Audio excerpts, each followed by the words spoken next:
लोगोफोर खुलुमबाय बयनिसिम आं ब्लग भिडिअ बानाया बिराद गोबावसिमोन आरोना ओमफ्राय दिनै गोसो जानानै बानायनो सानफिनबाय आरोना टाइमखौनो मोना ना ब्लग भिडिअ बानायनोबो ओमफ्राय एक्सट्रा मबाइल नांगौ जायो ब्लग भिडिअ बानायबा मबाइलाबो गंसेल' गोरिब अबस्था बायनोबो हाया दिनैनिफ्राय बानायफिनसै जोङो मोनसे जायगायाव बेरायहैनो नागिरदों ओरै मा होनना बुङो पाटगावजों आरोना नोंसोर दिन्थिलांबाय थागोन आं नायबानो जाबाय आरोना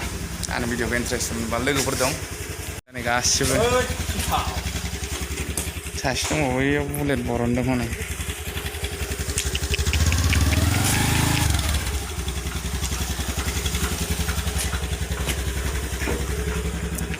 नोंथांमोनहा इन्टारेस्ट मोनोब्ला नायलांबानो जाबाय आरोना आंनि भिडिअखौ दासो दिनै बाइकजोंसो थांगोन आरोना जोंना बुलेट बिदिनो स्कुटि क'क्राझार मेन टाउन मोनबाय आरोना सेक्रेटारि अफिस मोननोसै सेक्रेटारि अफिस मोनबाय जोङो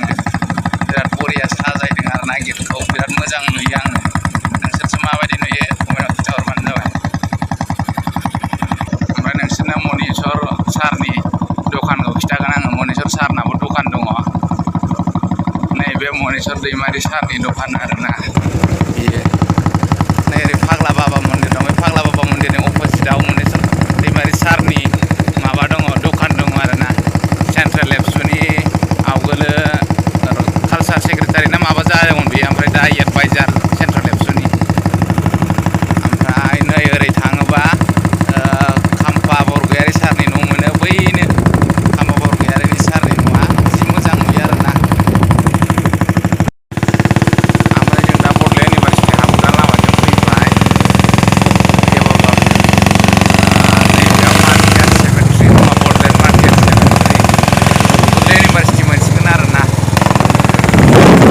जों दा खेंखाय बाजार मोनबाय आरोना नै बिसमुरि खेंखाय अल्ट' थिनालिनि सोनाबसा जायो सोनाबहा फैनानै साहा थांग्रा लामा दं बिसमुरि बाजारजों हाबग्रा लामाजों बे खेंखाय बाजारखौ मोनबाय आरोना एबा बोरै खेंखाय नाम थाखो बाजारनि नामाबा मिथिला आरोना खेंखाय थायोबा सिद्दा बाजार थागोन ना थायाथाय खेंखाय बाजार थायोबाथ' सिद्दा बाजारबो थानांगौना बारा गिदिर नङा आरो सगा फिसासो ओमफ्राय नै जों दा हाइवे मोनबाय माबा मोनबाय आलांगि बाजार मोनबाय आरोना नैबे आलांगि बाजार नै बैथिं जायो आलांगि बाजारा जों नैबे लामाजों फैदोंमोन आरोना ओमफ्राय जों दा ओरै थांसिगोन सिद्दा साहा आलांगि बाजारनि सिद्दा साहा बै फाक्का नुहुरनाय लामानि थांगोन जों दा सिद्दानो